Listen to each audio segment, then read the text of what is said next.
Good evening and welcome. It is time once again for CU Immigration here on WRFU LP Urbana, 104.5 FM and UPTV. I will be your host for this evening. My name is Mr. Garza, and I'm here to let you know that WRFU is an open forum for the Urbana-Champaign community.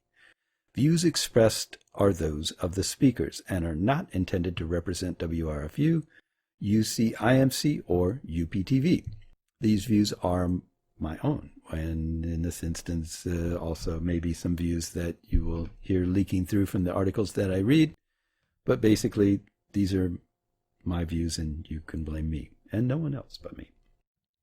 Anyway, it's been a couple of weeks on the radio side. It's only been a week on the TV side. I don't even know. It gets very confusing because of the way that this show is done.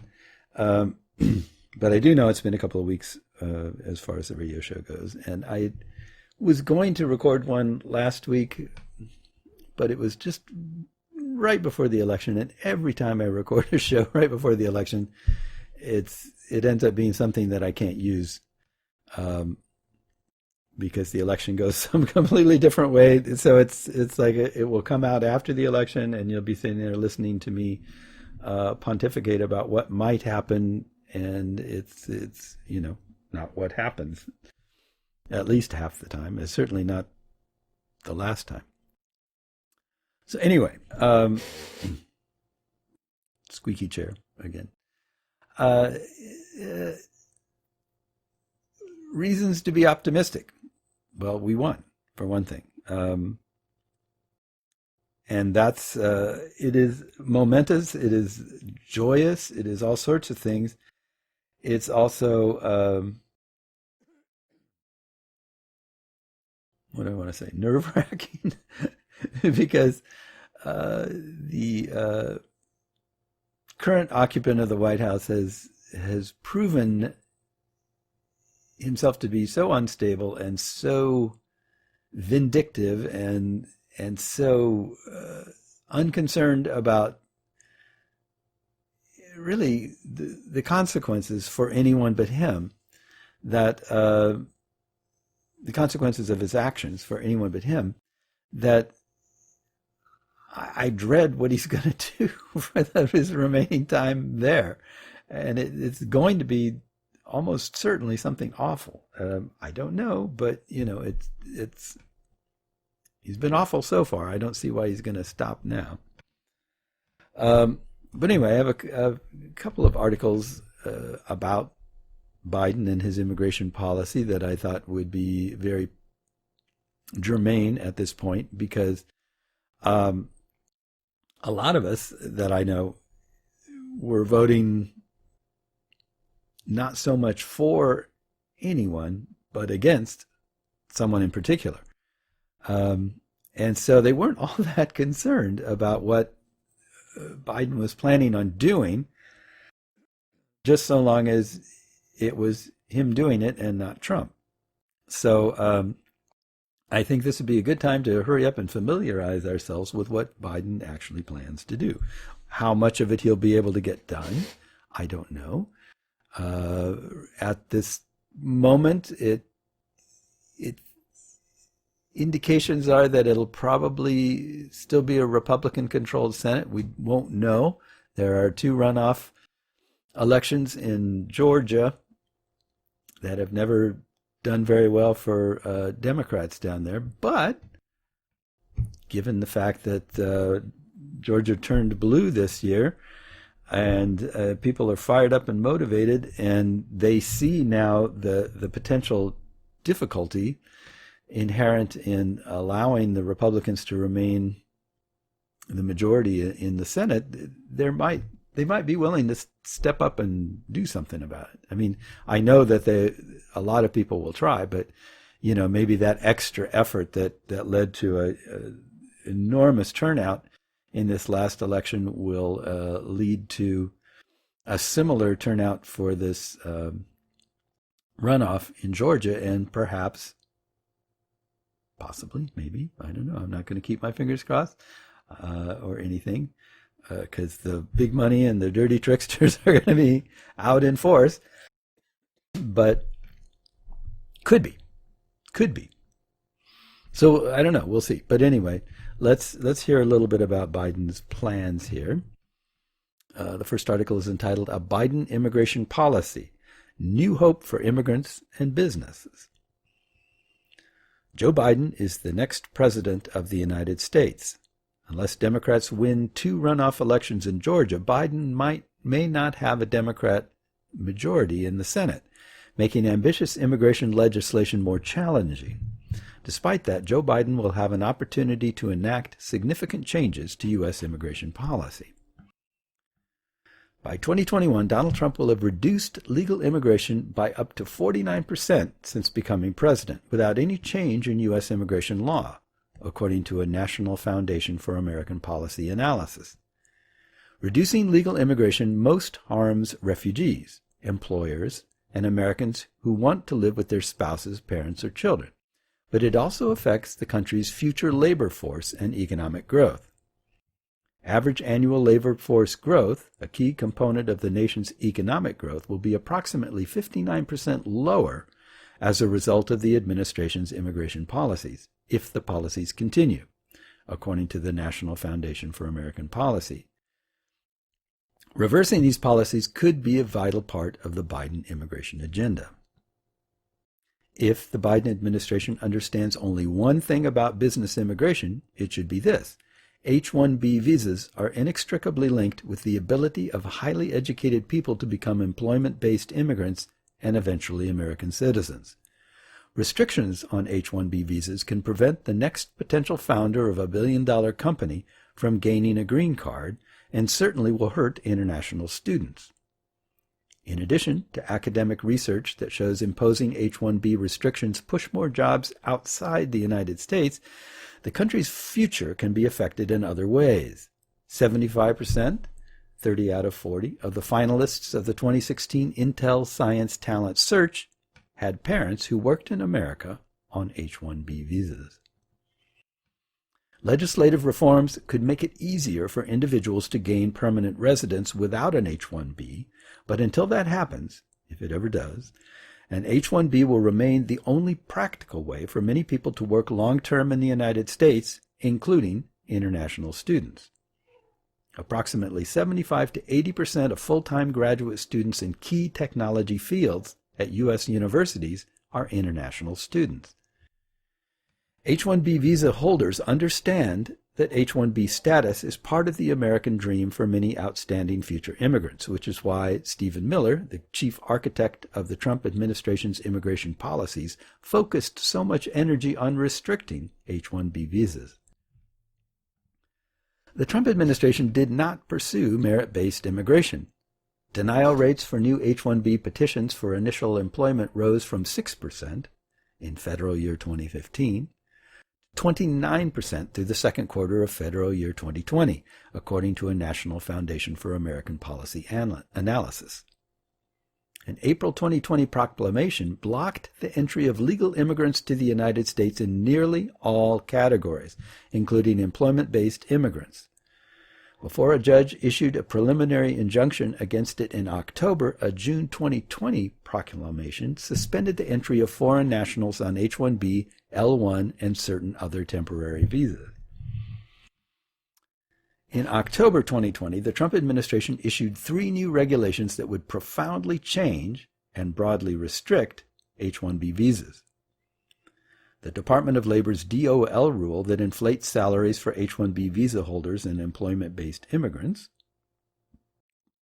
The Department of Homeland Security's H-1B rule that changes the definition of a specialty occupation and seeks to codify restrictions against companies whose H-1B employees conduct work at customer locations, and a rule to eliminate the H-1B lottery and replace it with a highest to lowest salary system likely to shut out international students and younger information technology professionals. Legal challenges to the regulations may tell much of the story of the Trump administration's legacy on H-1B visa policy. Companies will be relieved if a Biden administration returns U.S. citizenship and immigration services policies to those of the Obama administration, and there is a reasonable chance that will happen. USCIS and State Department processing. One barrier that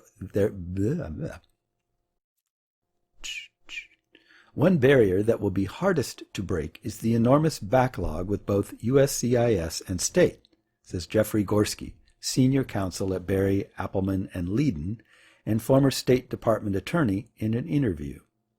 While Biden is likely to shift resources from enforcement to adjudication, it may take a year or years to burn through the piles of unfinished work. For the State Department, once normal processing resumes, bearing in mind that some of the suspension is due to legitimate COVID-19 related concerns, and not just immigration restrictions, it may increase the visa wait times by 6 months to a year. A priority at USCIS should be to rescind memos that have slowed processing, increasing requests for evidence, and made it more difficult to gain approval of previously approved applications, such as the 2017 memo that no longer provided deference to previous adjudications. Putting the USCIS fiscal house in order will take a combination of a more reasonable fee rule, using the authority Congress provided for premium processing, and a legislative funding or loan package. Analysts believe if the Biden administration is smart, it will make a clean break from the Trump era by undoing all executive orders and proclamations on immigration that are not directly tied to health concerns related to COVID-19. That would include the most high-profile measures, such as the ban on the entry of individuals from primarily Muslim countries. Undoing the April 2020 immigration proclamation would allow immigrants in the family-sponsored and diversity visa categories to enter the United States once State Department processing is normalized. Reversing regulations, most notably the public charge rule, may take more time and be influenced by court rulings.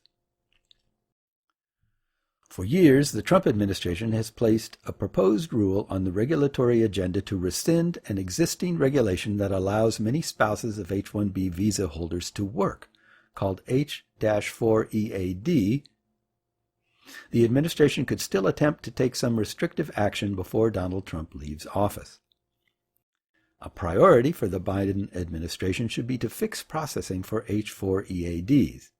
In a recent lawsuit, plaintiffs argued H-1B spouses cannot renew their H-4 employment authorization documents because USCIS added an unnecessary biometrics requirement and adopted an erroneous interpretation of government regulations by prohibiting automatic extensions of H-4 work authorization.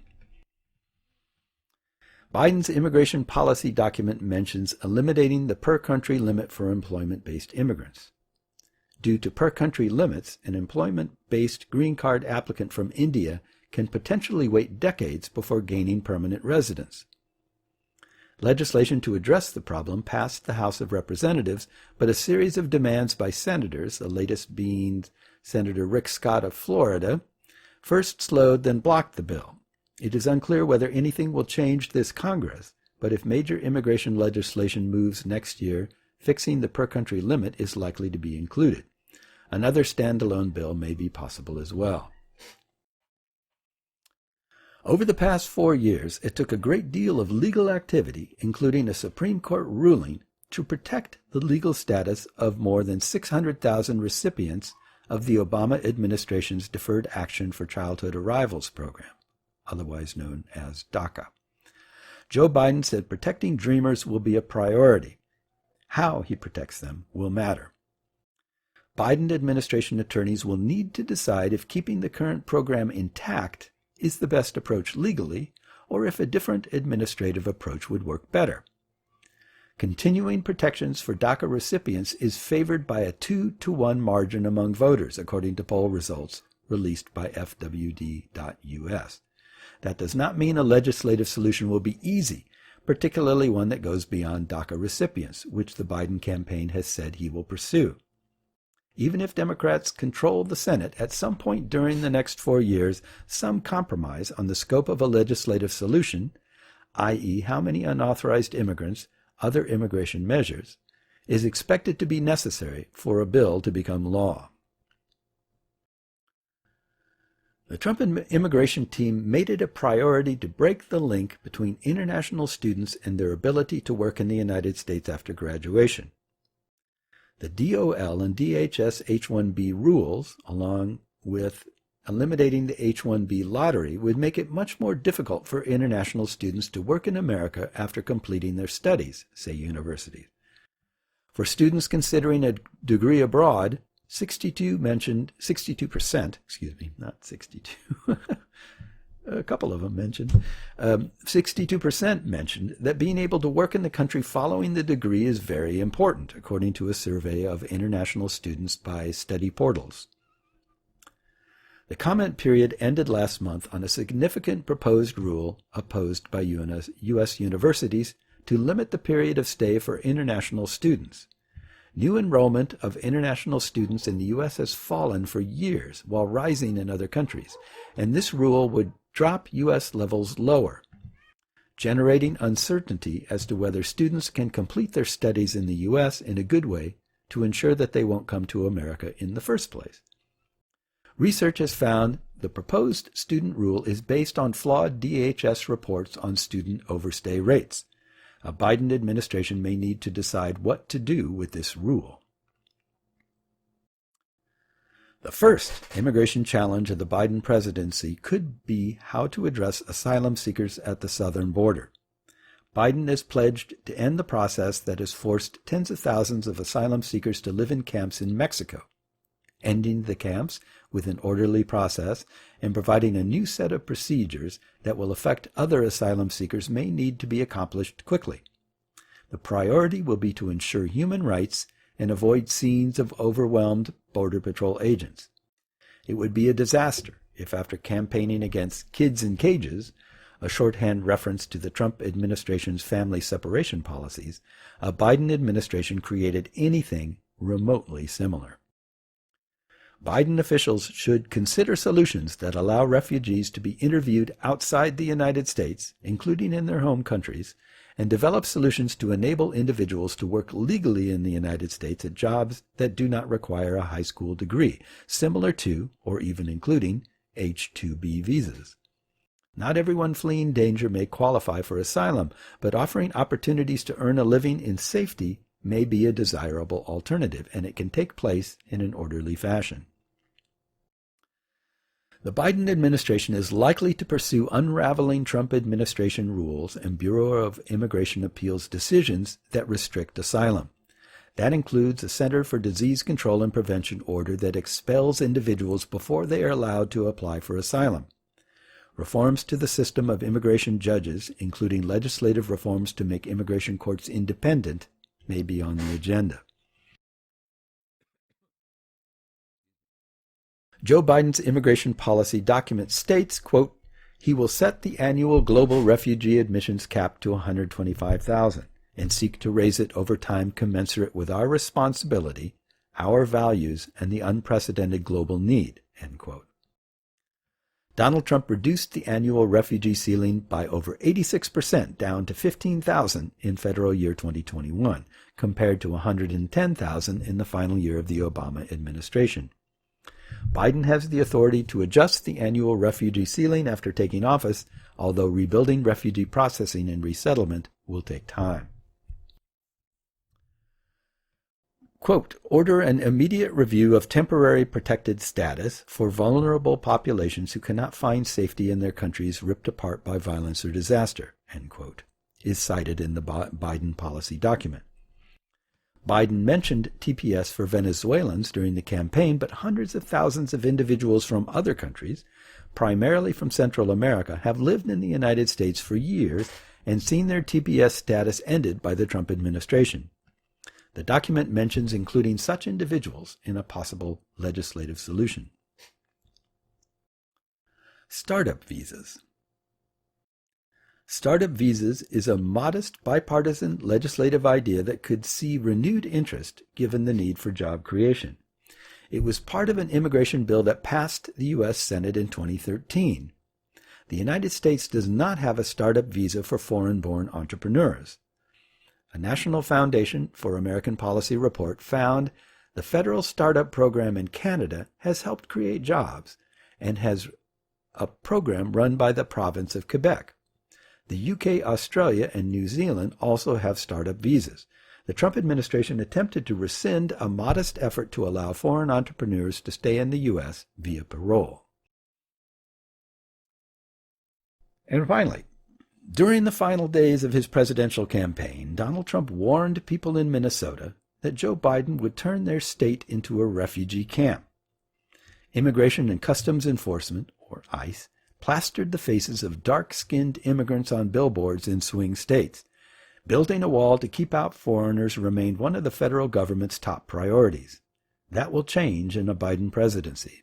The ICE billboards will come down, and construction crews on the border wall will go home. The difference between the two presidents' rhetoric on immigrants and refugees should be night and day. Generations of immigrants have come to this country with little more than the clothes on their backs, the hope in their heart, and a desire to claim their own piece of the American dream, reads the Biden immigration plan. It's the reason we have constantly been able to renew ourselves, to grow better and stronger as a nation, and to meet new challenges. Immigration is essential to who we are as a nation, our core values, and our aspirations for our future. Under a Biden administration, we will never turn our backs on who we are or that which makes us uniquely and proudly American. The United States deserves an immigration policy that reflects our highest values as a nation." End quote. What will be the guiding principles of a Biden-Harris administration on immigration? Well, Stephen Miller spearheaded the Trump administration's immigration agenda, working tirelessly to move the United States as close as possible to a policy of zero immigration. The simplest rule Joe Biden and his team may follow on immigration policy would be to ask, what would Stephen Miller and Donald Trump do? And then do the opposite. Well, that was from Forbes magazine, of all things. You may have noticed the emphasis on business and that sort of thing. But it's important to realize, I think, that the business community has not been on board with Trump's anti-immigration agenda. That was solely based on Trump's and Miller's and his peculiar notions about others, people from other places, and a very strong nationalist sentiment, like whoever we are, Americans, are better than these other people, and this is our land, and we don't want them coming here changing us. And that played well to probably a large portion of his base, who were not business people, I suppose some of them were business people, but a lot of them were just, nationalists like him and racists like him. And, you may bridle when I say that. But let's face it, in the 4 years that Donald Trump was in office, has been in office, he's made it pretty clear who and what he is. He rarely ever tries to be political or diplomatic. He just blah, blah, blah. I hate these people. I don't like those people. They're against us. You're for me or you're against me. I mean, that's been his kind of whole operating system this whole time. And it has been very divisive, and it has turned this country into practically two armed camps in a lot of ways. I mean, if anything could have initiated a second civil war, it would have been, and who knows, may yet be, Donald Trump. He's tried that hard to make this everything an us versus them thing. And by us, he means himself and the people that support him. So we can no longer pretend, if there was ever really an ability to pretend, that supporters of Donald Trump supported him for other reasons, economic reasons or whatever. I mean, really, it is all boiled down to taking everything we can for us and leaving as little as possible for them, and creating this divide and it's mostly, not entirely, but mostly along racial lines, along religious lines, along ethnic lines, along social lines, all these different things. So, supporters of Donald Trump, I'm sorry, they are supporters of racism. They are supporters of bigotry. They are supporters of division and nationalism. And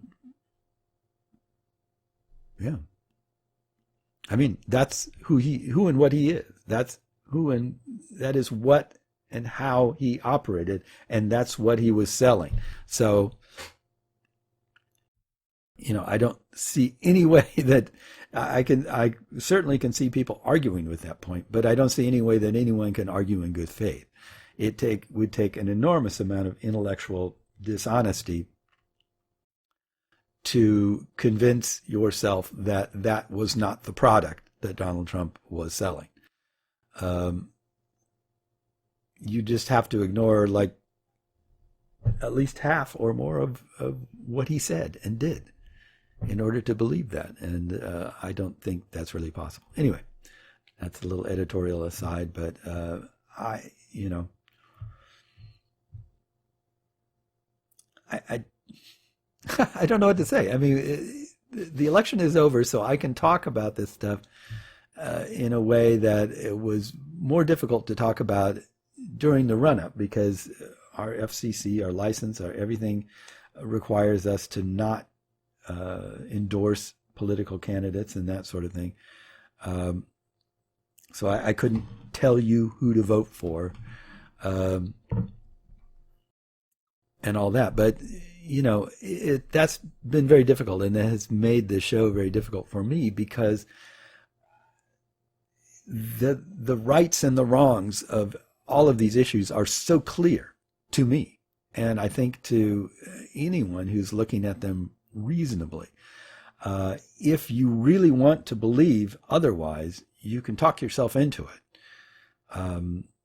You can talk yourself into just about anything. There are people that believe some really crazy things out there. And, there are people that are glad to feed that belief in nonsense.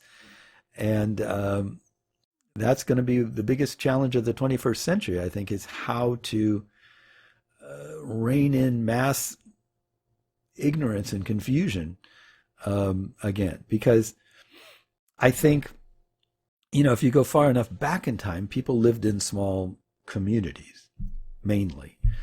And so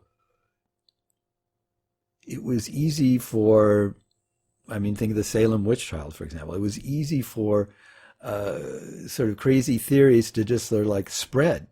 And if everybody you knew believed it, then you tended to believe it too, what can you do when everyone around you and the people in charge and everyone is saying, oh, there's witches, this is a witch, that's a witch. And you're like, well, strange things do happen.